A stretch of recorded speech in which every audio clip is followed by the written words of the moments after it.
Good afternoon, everyone. Thank you for joining us.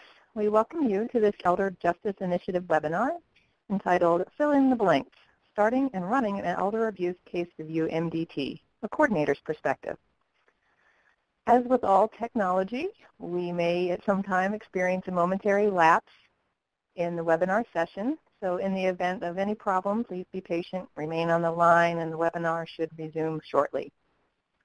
Just want to take a moment to see that everyone is connected. If you do have any individual technical problems or issues, please type a private chat message to the technical specialist, Jason, in the feedback box. You can find that on the lower right-hand corner of your screen. If you cannot access the chat or the web portion of this webinar, please send Jason an email at jadams@ovcttac.org. If you do have any questions throughout the webinar today, we encourage you to use the feedback box, again in the lower right. We'll address as many questions as we can. Towards the end of the webinar, we'll have a Q&A session. And again, if there's any technical issues, you can also use that chat for those purposes as well. And finally, last note that today's session is being recorded. It will be made available on the OVC TTAC training website, typically in about 2 weeks from the date of the webinar. So at this time, I'm going to turn things over to our first speaker, Talitha Gwynn-Shaver, who is a technical advisor for the MDT Technical Assistance Center. Talitha. Good afternoon, everybody. Thank you, Lori, and welcome to today's webinar. In today's webinar, we are going to talk a little bit about the Elder Justice Initiative and in particular about the new MDT Technical Assistance Center. I'll highlight some of the services and resources that are available to you free of cost to help you grow or sustain or even begin an elder abuse case review MDT in your area. I'll also highlight our forthcoming MDT guide and toolkit, and then I'll be introducing our two guest speakers today, Kelli Burnett and Allison Granata, who both coordinate unique elder abuse case review MDTs. We'll get some insights into the structure and development of their teams, common barriers and challenges that teams often encounter. We'll also talk about defining success, what success looks like to these teams and possibly to yours. Then we will hold some time for Q&A and review a list of tips at the end of the webinar. The mission of the Elder Justice Initiative is to support and coordinate the Department of Justice's enforcement and programmatic efforts to combat elder abuse, neglect, financial fraud, and scams that target older adults. The initiative does this in 4 main ways: by promoting justice for older adults, helping older victims and their families, enhancing state and local efforts through training and resources, and supporting research to improve elder abuse policy and practice. If you haven't been over to our website in a while, I would encourage you to visit elderjustice.gov.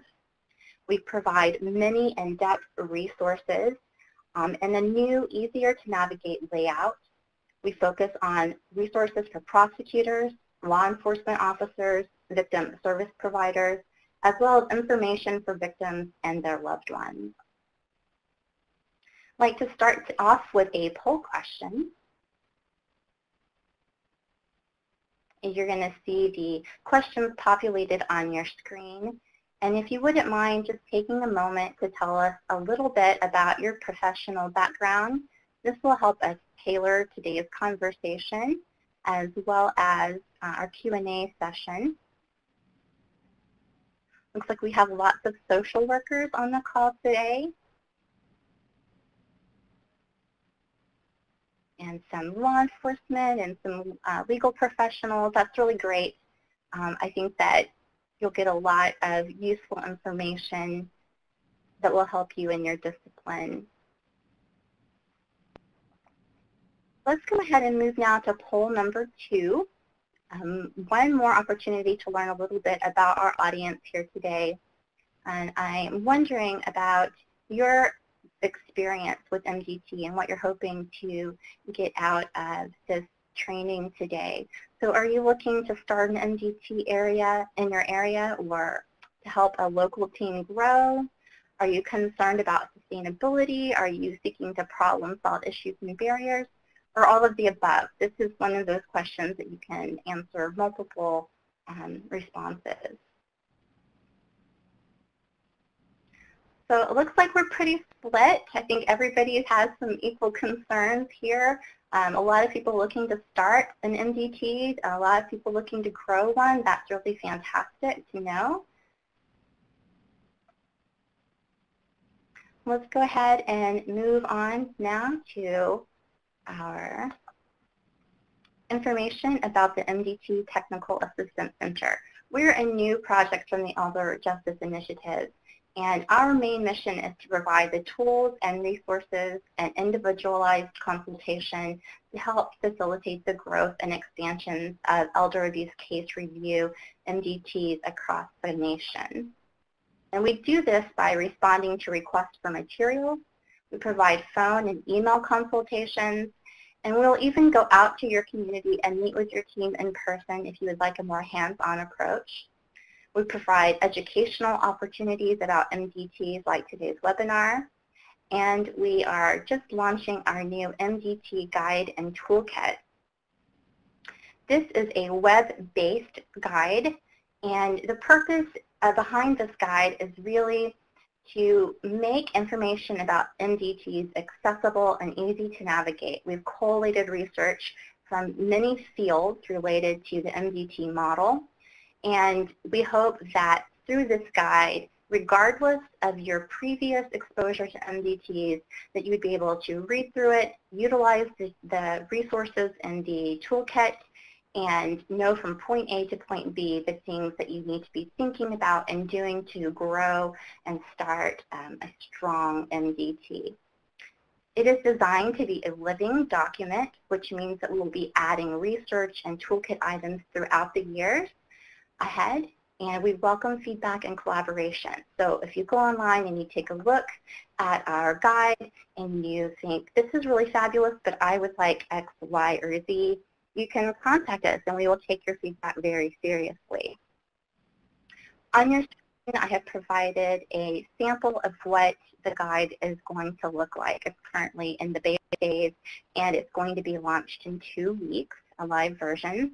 But this gives you a preview of a chapter. This is Chapter 5, Ethical and Legal Considerations. I want to let you know that this guide is made where it will work well on mobile devices, so it's scalable. So if you want to just scroll through it on your phone or your iPad, you can do that easily. The main guide content will be in the right-hand column with call-out boxes that highlight important information for each chapter. And in the left-hand column, you'll find related toolkit items in a chapter summary. I'd like to start now by introducing our 2 speakers. Kelli Burnett is the Deputy Commonwealth Attorney in the Juvenile and Domestic Relations Court Section of the Office of the Commonwealth Attorney for the City of Richmond. Kelli has been a prosecutor for 12 years and has specialized in JDR practice for the past 10 years. She handles child abuse cases, domestic violence, and juvenile delinquency cases, and oversees elder abuse prosecutions for Richmond. Kelli also serves as the coordinator for the Commonwealth Elder Abuse MDT. And Allison Granata, who is the coordinator for enhanced MDTs in 7 counties in New York State. Allison has worked in the field of aging as a care manager and as a Pearls coach, providing community-based depression treatment. Since 2012, she has focused specifically on cases involving the financial exploitation of older adults by providing one-on-one consultations to professionals who are working on complex cases of financial abuse and coordinating MDTs that further review financial abuse cases. Welcome, Kelli and Allison. Thank you. Thank you. Whenever I got to speak with you before, I was really struck by the variation in the structure and function of your teams, and yet how well you both exemplify high-functioning elder abuse case review team. So I thought that we would start today's conversation by exploring the structure and function of each of your teams. Kelli, would you like to start us off? I'd be happy to. Good afternoon to everyone on the call. Our team is composed of 17 members approximately, and they represent multiple agencies in Richmond, Virginia. There's my agency, the Commonwealth Attorney's Office, which in other states and jurisdictions is known as the District Attorney's Office. We are the prosecutors for the city.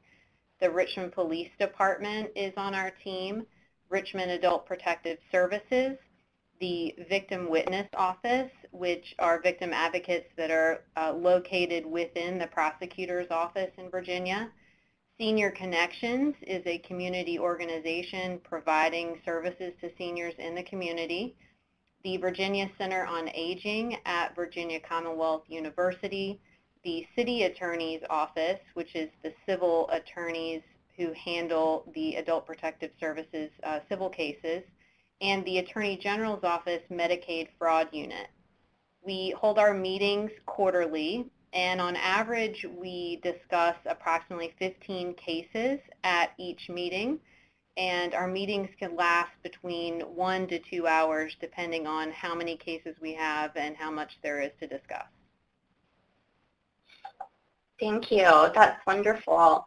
Allison, I know that you actually have a hand in multiple teams. Would you like to walk us through the structure and development of your team?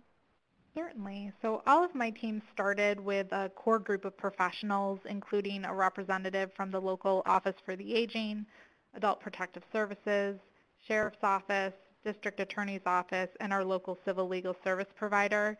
Each team also had the ability to access a forensic accountant and a geriatric psychiatrist. From that core group of team members, the teams then expanded based on the services and needs in that county. My 7 teams, I have some teams that are in a more rural area and some teams that are a more urban suburban area. So this may include representation from banks or credit unions, other local law enforcement, elder abuse prevention providers, financial advisors, welfare fraud investigators, etc. My smallest team includes 8 regular team members, and my largest is 21 regular team members, and the frequency of our meetings is also dependent on the county. So across my various counties, some of them are meeting twice a month, and others are meeting on a more as-needed basis, maybe only 3 or 4 times a year. Great, and that is a great point that you're making about the variation in the various teams, because all of the teams that we consult with want to know what the formula is, and I think the formula is meeting the needs of your community. It's going to vary from team to team, so nice to have that reiterated. I'm curious as to how your teams got started. Kelli, can you talk a little bit about your team? So our team began about 10 years ago, and my predecessor in the Commonwealth Attorney's Office was the driving force for that. Originally, the core members were that prosecutor and the Adult Protective Services and the Richmond Police Department. That model was created from our already existing and well-established child abuse MDT. Child abuse MDTs are now mandated in Virginia. They were not at the time that the elder abuse team was created 10 years ago, but they are now, and the adult teams are not currently mandated. But the model was the same, and it grew from those core members to include the members that I talked about before. That's great. I think that many successful teams have a strong champion who really kind of drives getting the team started like you had in your area. And then the fact that your team was inspired by or based off of the work of the child abuse team is really key as well.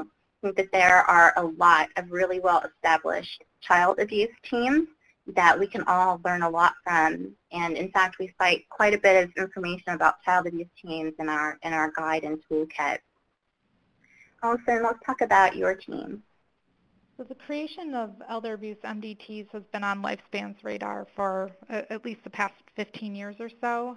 The creation of our 7 teams stemmed from the Finger Lakes Area Elder Abuse Coalition, as well as recommendations developed during the New York State Elder Abuse Summits. Lifespan had piloted the use of forensic accounting with financial exploitation cases, which led to the concept of the enhancement of the elder abuse MDTs, or our E-MDTs. Our teams formally began when we received funding in 2012, and similar to what Kelly had mentioned, we worked very closely with our local child abuse MDT in order to kind of learn from them and structure how we function, since they were already seeing success. That's great.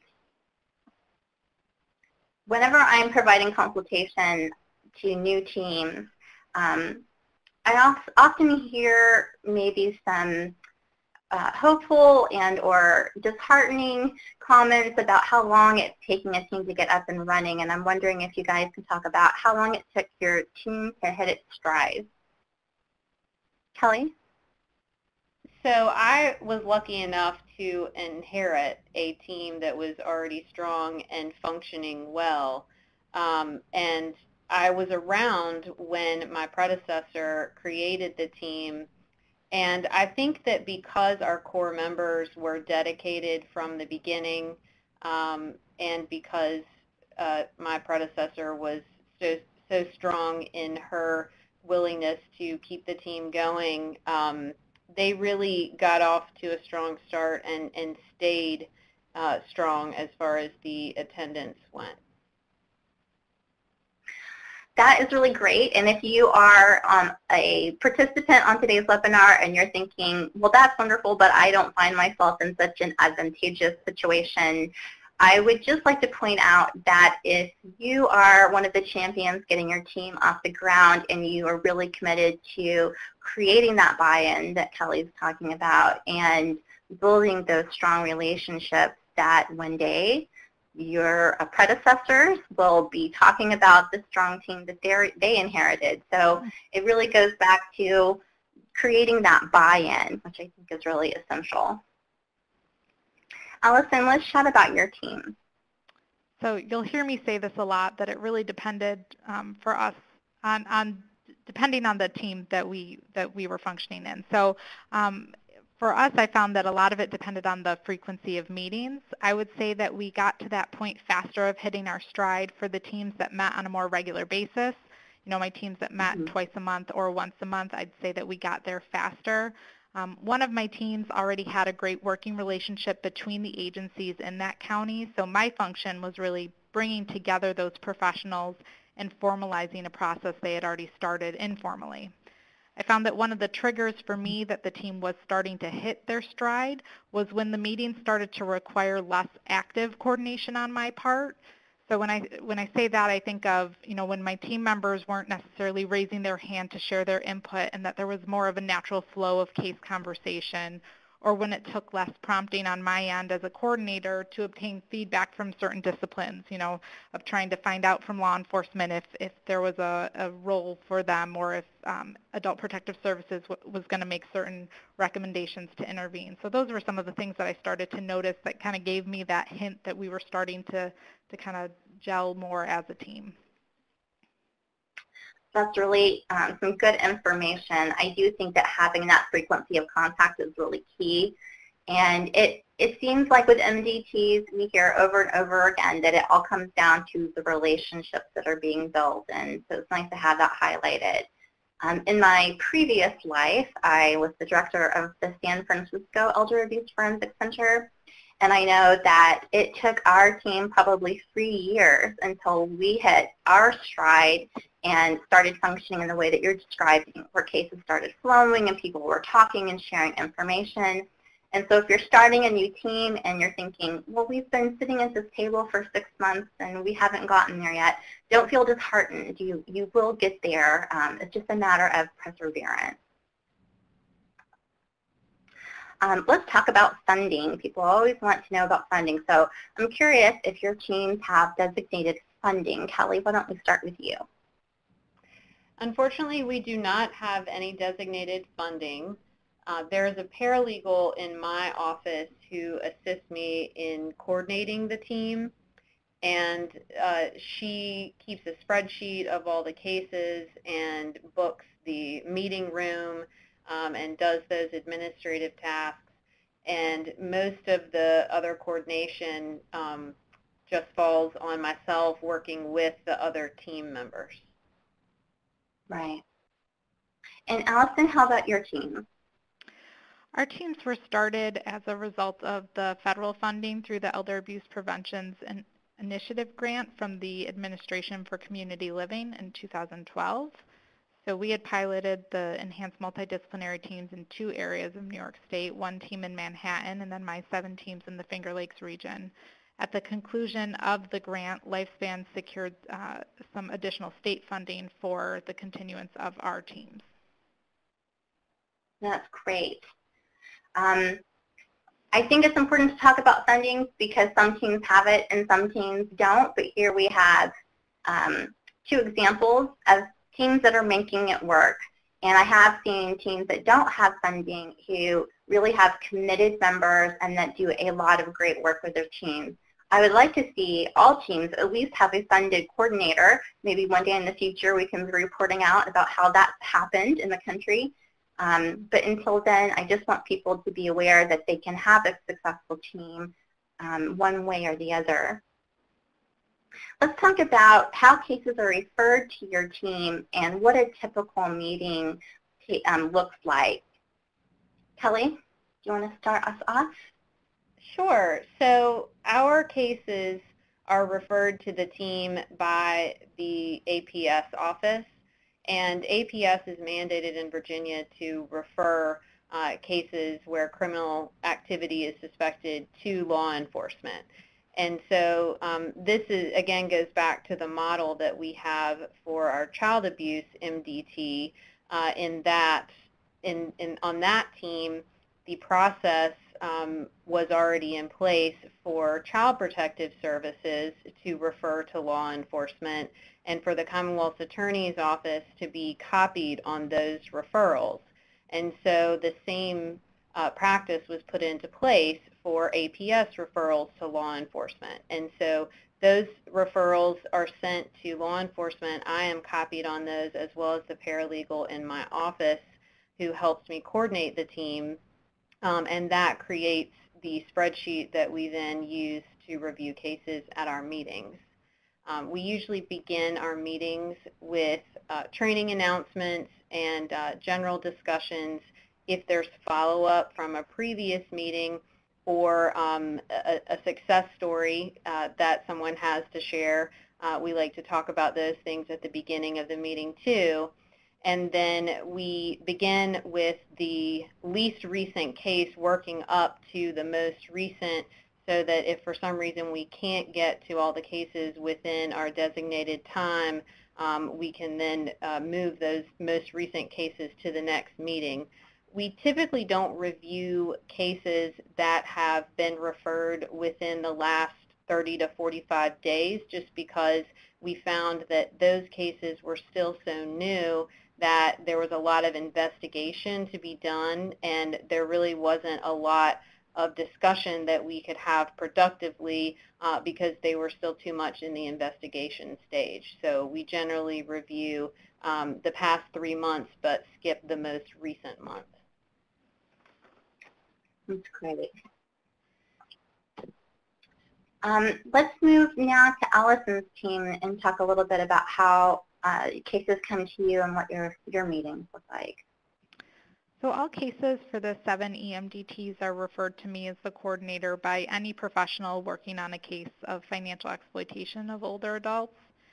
It's then my role to determine if that case will remain as a case consultation, where I am providing information and referrals to the referral source, or if that case will end up being reviewed by the entire enhanced multidisciplinary team. So during each meeting, there's typically one new case presentation that includes case discussion and recommendations from the team members. Meeting will typically also include some kind of follow-up case and or closing case presentation as well. That's really good. Good to know.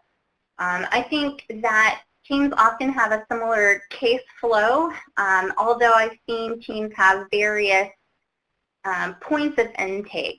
Some teams' cases always flow through APS. Other teams have law enforcement or prosecutors bringing those cases and hearing them as a team. So it's nice to hear about the flexibility and the variation there. We did have a couple of questions come in that I thought I would just respond to briefly here because they're relevant to the section. One was about whether or not there are available toolkit items or information that would show how to formalize a meeting process and how a case flows through a meeting, agendas, etc. And yes, we do have samples of that information in our guide and toolkit. And we will be sending out a link in about 2 weeks that will have a link to the guide and information about an upcoming webinar where we'll walk you through the guide that so we can show you some of the samples. And the speakers on our call today, their teams have contributed over time to sharing some of the content in the toolkit specifically about team building, case management, case flow, organization, policies, things like that. So those toolkit items are there. Another question that I hear a lot whenever I am out in the world doing consultations is, okay, well, whose office should this MDT be housed in? Who should be coordinating the team? Who needs to be running it? Where should it live? And so here on your screen, you have a picture of a little field mushroom and a jellyfish. And I think that the point here is just to say you have to adapt to your environment. These two little living organisms have a lot of similarities in shape and color. They're both carbon-based, but neither would survive or even thrive in the other's environment. So you really have to dig into the needs of your community and assess the resources available to you and grow from there. And it will look different for every team, as it should. Let's talk about common barriers and challenges. I think that we could spend a whole day on this and then go have drinks afterward and continue the conversation. So we're only going to talk about a couple of barriers that are common here. Let's start off this section with a poll question about the barriers that you've experienced. And I think that will help us tailor our Q&A as well, and also think about toolkit items that we might want to highlight for you. So have you experienced difficulty engaging your team members? Are you having issues with funding? Do you lack a champion or advocate? Do you need a coordinator or staff person? Are you looking to access good information about the benefits of MDTs? What about maybe the lack of technical support or consultation? It looks like we've got about 60% of you talking about difficulty engaging team members. So I'm very pleased that that's our first topic. Here in our next slide, we're going to be talking about engagement of your team. Let's go ahead and move over to that slide. So let's talk about tips for the teams that we have on the call. Kelly, do you have any tips for engaging team members? So I think this is where the lack of funding is probably the most challenging for us, is that we really don't have a person or the opportunity to have engaging meetings outside our regular case review or provide, external training for us. But we do have some crossover with other organizations that have similar purpose. The Virginia Coalition for the Prevention of Elder Abuse has an annual conference, and I know that I have attended and spoken at that conference, as well as several members of our team. And then we also have the member of our team who leads the Central Virginia Task Force of Domestic Violence in Later Life, and that member also leads the Metro Richmond Adult Fatality Review Team. So there's some crossover with both of those organizations, and then also training opportunities and continuing education that come from those interactions. Those are great points about deepening your professional relationships outside of your team meeting and finding ways to creatively engage and build those relationships. Allison, do you have any tips for how people might help with that engagement issue? So I've got a couple of different things. When I first started up with the Finger Lakes E-MDTs, there were a few things that I found to be helpful. If there was an agency that may have been reluctant to join, I found that I was kind of referencing the similar models. So I found that I referenced the child abuse MDTs, as I referenced earlier, when I was first reaching out to the professionals and introducing MDTs for older adults.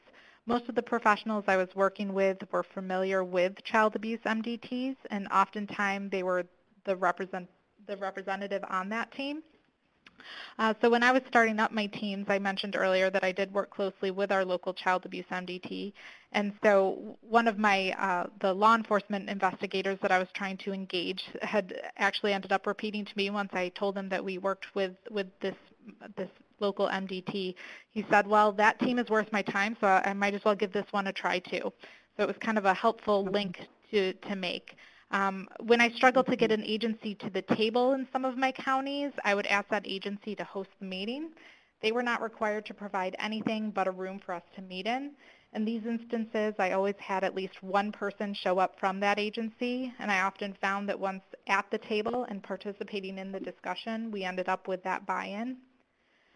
I also found that I shouldn't be afraid to name drop. So as I was starting up these teams and got someone on board, I'd ask them for the name and contact information for others in the core agencies that I referenced earlier that I was looking to engage. I'd get their permission to use their name when talking to that person, and that way I wasn't just Allison from Lifespan calling, I was Allison from Lifespan who received your name from X, Y, and Z. So it wasn't just kind of a cold call anymore. There was some kind of connection. Right. So then once my teams were started, we didn't do any formal team building. However, as coordinator, I've made it a point to really build that trust with my team members and acknowledge successes. So I do my best to pay attention to some of the little details for team members. For example, I try to remember that someone on one of my teams has a peanut allergy, another team member prefers dark chocolate, and another team member prefers tea over coffee.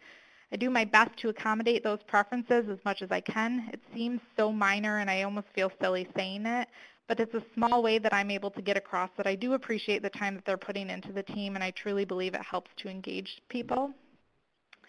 We've now hit that stride that team members have seen the benefit to being on the team for the victims and also for the work that they do.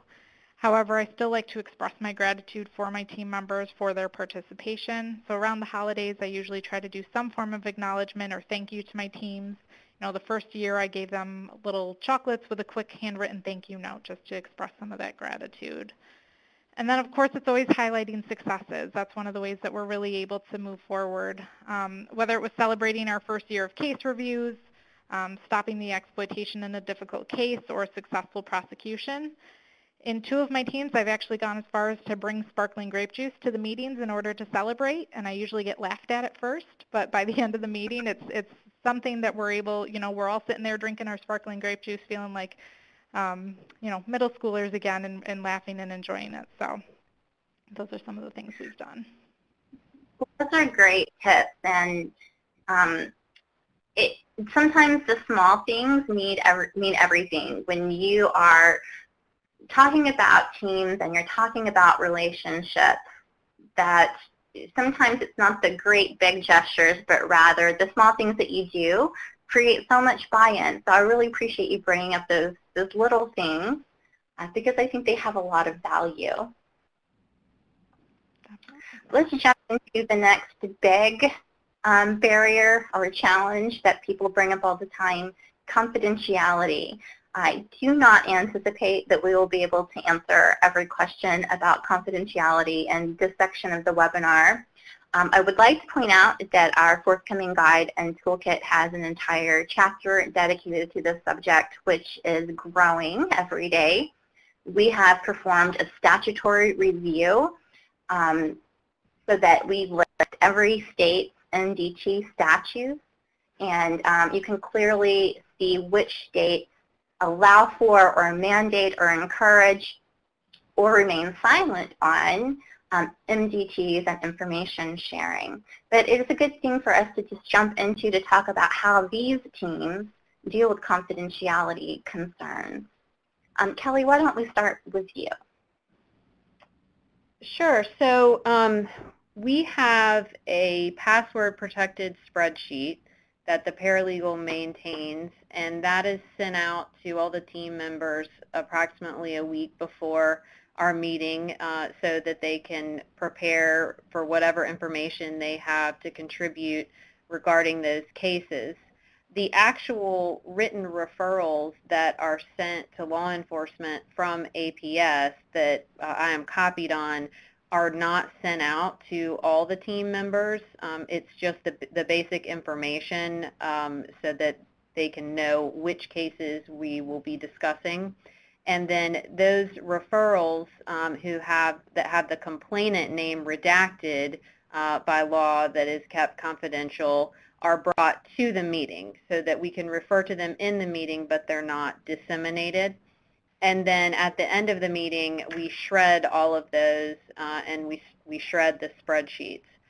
One of the areas that I think that we need to improve is our confidentiality agreements.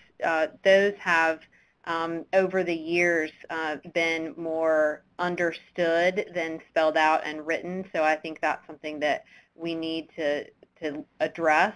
But there is a confidentiality understanding that the cases that we are discussing don't go outside the people who are in that meeting. Those are some good tips. There are simple things that you can do to help with confidentiality, like you said, about password protection and shredding documents after a case review, which I think are really great. Kelli, let's talk a little bit about your team. So this is Allison, and all of our team members, guests, and presenters sign a confidentiality agreement at the first meeting they attend. The agreements are signed and returned to me prior to any case discussion, and the agreements are renewed on an annual basis. Members of the E-MDT are held to all applicable confidentiality guidelines as specified by their specific organizations that they're representing, as well as local and federal legislation. Many times I've asked how professionals are able to make referrals to the team. For that, it's dependent on your organization. For example, some agencies may obtain agreements from their clients in order to refer the case to me. Other agencies may not require a release. In New York State, for example, Adult Protective Services may share confidential case information to the extent necessary for the purpose of implementing a service plan, so they may not end up requiring a formal release prior to referral to the team, although I know that they do attempt to obtain those whenever possible. That's good to know. And I have a question coming in that asked about confidentiality issues during case presentations. And Allison, I was wondering if I could ask you this follow-up question and see, does your team use names in your meetings, or how do you have any tips for how to handle confidentiality within the case review meeting? Our teams do use names when we're discussing the cases. We found that we had initially attempted to function without that to try to, protect confidentiality as much as possible. However, it ended up becoming more of a hindrance, and we were less effective in being able to implement recommendations and make suggestions for a service plan. And so we found that really because of the confidentiality agreement that we had, we were able to use names during the case presentations and were able to kind of really get back to kind of that core purpose of why we're meeting, and that's to make the best recommendations that we can for the victims. That's great. I know when I was in San Francisco, we had 2 MDTs. One was an enhanced team, a forensic center, and one was a community-based team. And the MDT, where we had community service providers, we often redacted names, and we always redacted names and identifying information. And that team was more consultative. We would review cases, but mostly just to give recommendations to caseworkers about what they should be doing next if they needed to make referrals to police or APS, etc. And then in our forensic center, we were all assumed to be a part of the same team and helping the same client, and we did share all information amongst those teams. So I think every team works out those confidentiality issues separately and independently, and it really needs to be based in your statutes and your laws, and to have very clear MOUs so that you understand what you can share in those meetings. Let's talk now about success. You can't measure it until you know what you're going for. And so I thought we would just talk a little bit about what success looks like to each of your teams. Let's see, Kelly, would you like to start us off? Sure. I think our biggest success is just that we've been going for so many years and that we have strong attendance at most of our meetings. And I think that the reason for that is because the members find value in what we discuss. So there is a statute in Virginia that mandates the sharing of information, at least between APS and law enforcement, but I've found that there are a lot of misunderstandings and misperceptions about what other agencies are allowed to do, what their abilities are. So, for example, APS has a lot broader power than law enforcement to obtain some records, and that can be utilized in a joint collaborative investigation, but APS also has limitations. So one of the things that we hear them say often is that they can no longer investigate because the need no longer exists. And so one thing that has happened many times on our team is that once APS authority to investigate concludes, if that relationship has already, that contact has been made between other team members, if the other team members then have a reason to make a new complaint and refer it back to APS, then APS has the authority to become involved in the case again and assist the victim, whereas before they may not have been able to do that. And so we've also created a better understanding what my office will prosecute. A lot of people, thought that we would refuse to prosecute certain cases if victims were uncooperative, and while we are very victim-centered, that's not always the case. So I think we've made a lot of strides in understanding each other and how we can help each other. Mm-hmm.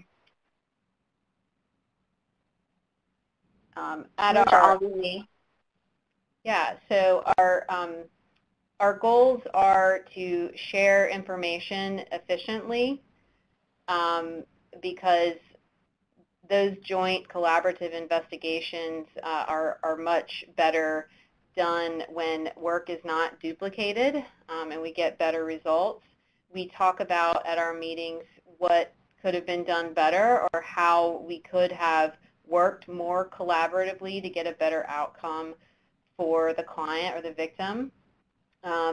We talk about ways that maybe we can work within our agencies to get better outcomes. So in talking about how we could improve a certain way that a case was handled, we might say we need to set up a meeting with another person who's not on this team to try to get a different procedure in place so that we can have better outcomes. And I think our opportunity for growth is really to become more data-driven, because a lot of times we can't measure success by the ability to make an arrest or to prosecute, but we can focus on the ability of the victim to get the right services or to get away from an offender. So it would be nice to be able to track all those different outcomes to know how we're doing as a team. Yeah, that's great. And I think a lot of teams have that opportunity for growth.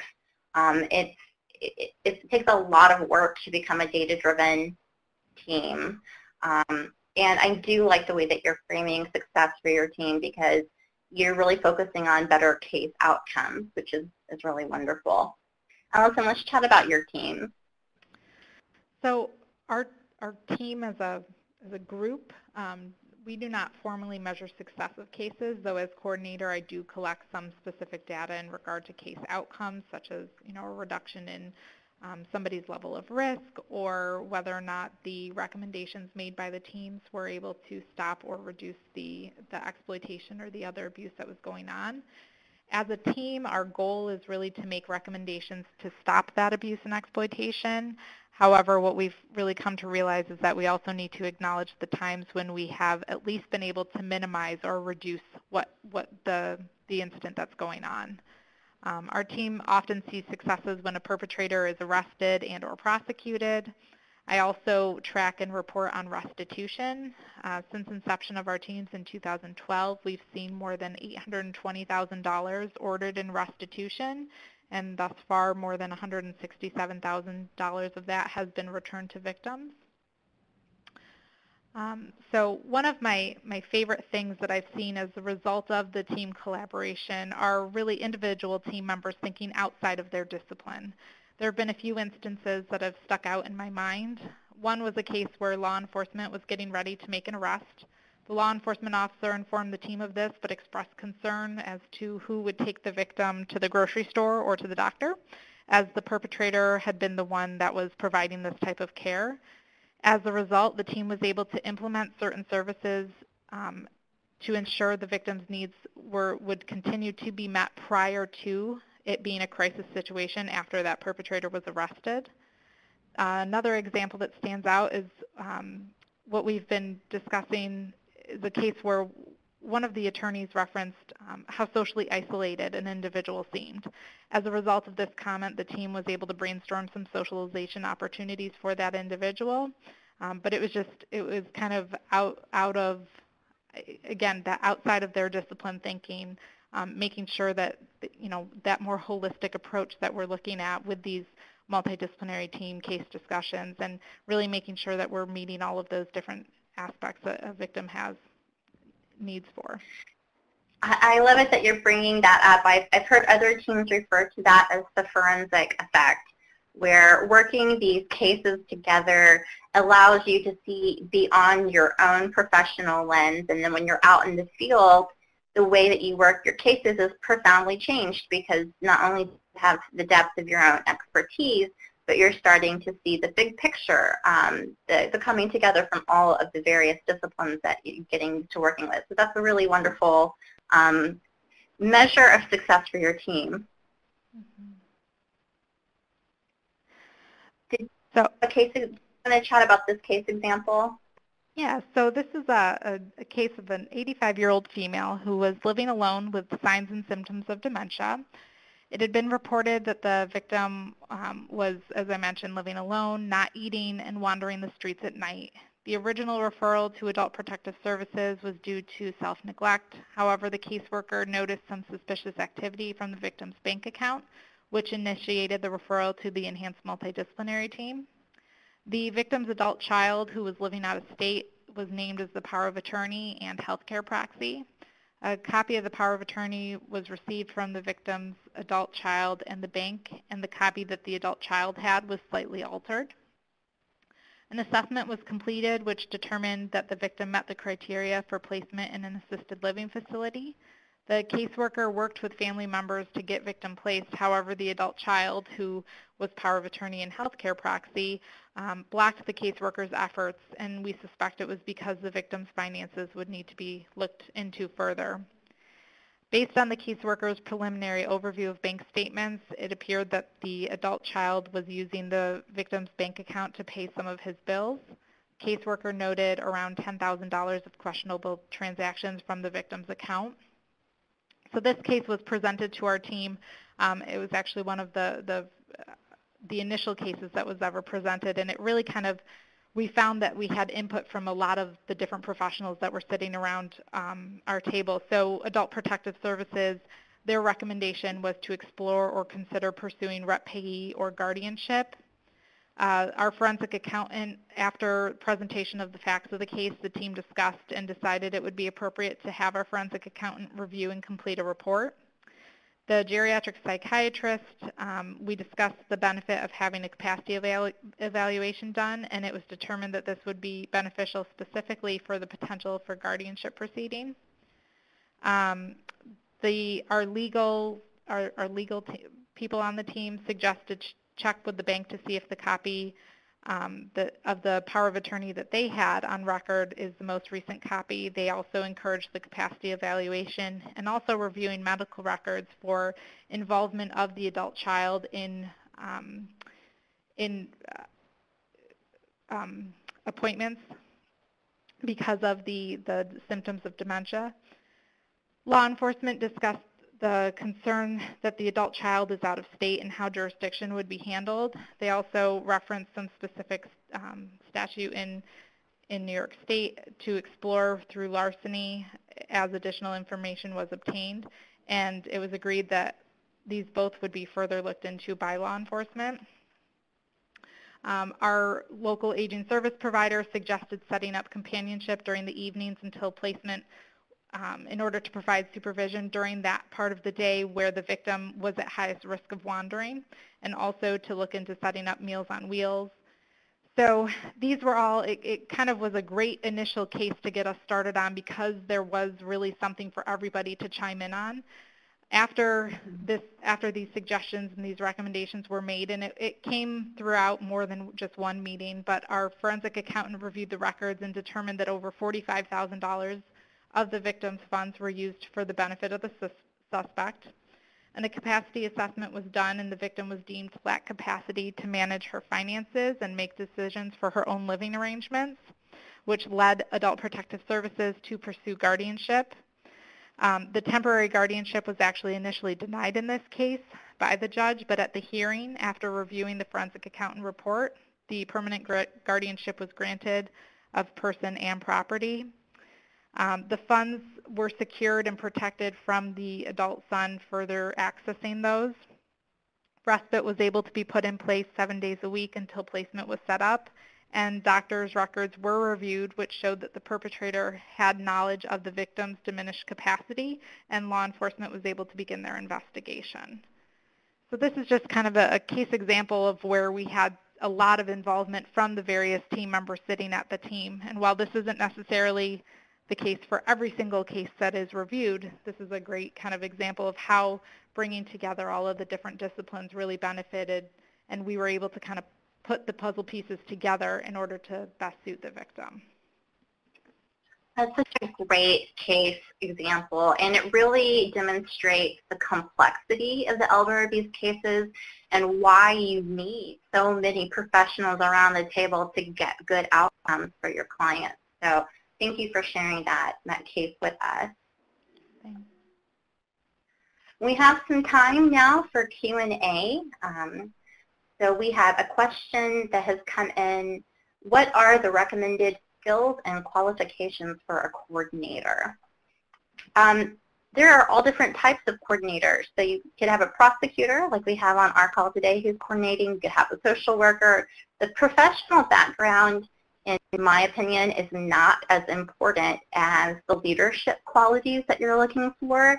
You want somebody who can really work well with all of the members of your team, that knows how to build relationships, who can provide a neutral environment for case presentation, who has the time to be really a committed team member and has the technical skills to run the technical side of the team, so coordinating the meetings, sending out information, bringing everybody together, and I think that really those leadership skills are more important than profession.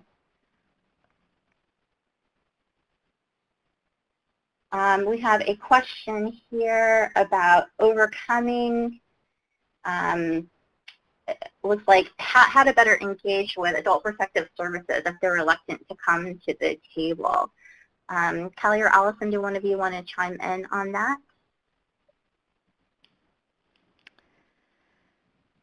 I think Allison might potentially have more experience. Our local APS has been willing to participate from the beginning. Yeah, and this is Allison. I'd say that we've had good success with our adult protective services being willing to be at the table from the beginning. What we found is that oftentimes a lot of the referrals for our cases end up coming from adult protective services, and at times we struggle with actually getting cases referred from them, but I don't think that's, I think part of that was just the learning curve of participation in the team and what does it mean.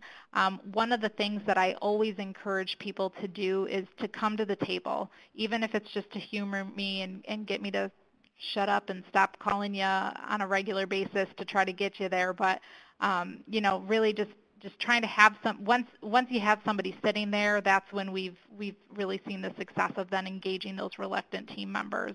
And again, one of the things that I had done in the past, it was typically more with law enforcement, but was really asking that reluctant to engage agency to host one of our meetings so that they didn't even have to drive to get out to the meeting. It just meant they had to walk down the stairs or, you know, across the hall to get to the meeting. So the other thing is we had a lot of support from our Office of Children and Family Services, who kind of provide the oversight for adult protective services. So, you know, I know that part of NAPSA is really, they're really pushing, they're seeing the benefit of these teams, and so you might need to just reach out to somebody and see if they have another contact of who you can reach out to within that community. Sometimes it's just getting to the right person. Okay, and it looks like there is a follow-up question to that that's about really the logistical aspects of how do we pull all these people together for a team meeting, because hours and offices may be further apart and hours may be different. I would encourage you to explore having call-in options for your colleagues that have difficulty making it to meeting. Try to find a centralized location for your meeting. Do little things like that. Maybe have a rotating meeting where you meet at different offices to try to create that buy-in in the beginning. I want to just quickly review some of the tips that we have talked about on the call today. I would say that if you're starting an MDT, try to start where you are. Assess the needs of your community and survey the resources that you already have available to you. Focus on building trusting relationships and either being the champion or finding a champion to advocate for your team. Really think about defining success from the beginning so that you know what your team is working toward. Do the groundwork. Build a strong foundation so that your team can grow. Define your terms, agree upon common language, work through confidentiality issues, develop your MOUs, agree upon contributions from all of the agencies that are going to be at the table so everyone knows what to expect. Develop strong protocol, agree upon your mission and objectives. Don't forget to celebrate your successes and continuing the dialogue between your team members. So easy peasy, right? That's super easy to do. If you have difficulty digging into any of these topics, there will be lots of great information in the MDT guide and toolkit that I discussed earlier, and we'll give you sample information for all of the topics that we've covered today and much more. If you're interested in having a one-on-one consultation, you can call me or email me, and I will be happy to schedule something for you. Again, our consultations are free of cost. If you have general suggestions, they can be emailed to elderjustice@usdoj.gov. And it looks like we are right at time. So I want to thank everybody for their participation today. And we wish you the most success possible in your MDT endeavors, and especially Kelli and Allison for their time today. Thank you for having me. Thank you.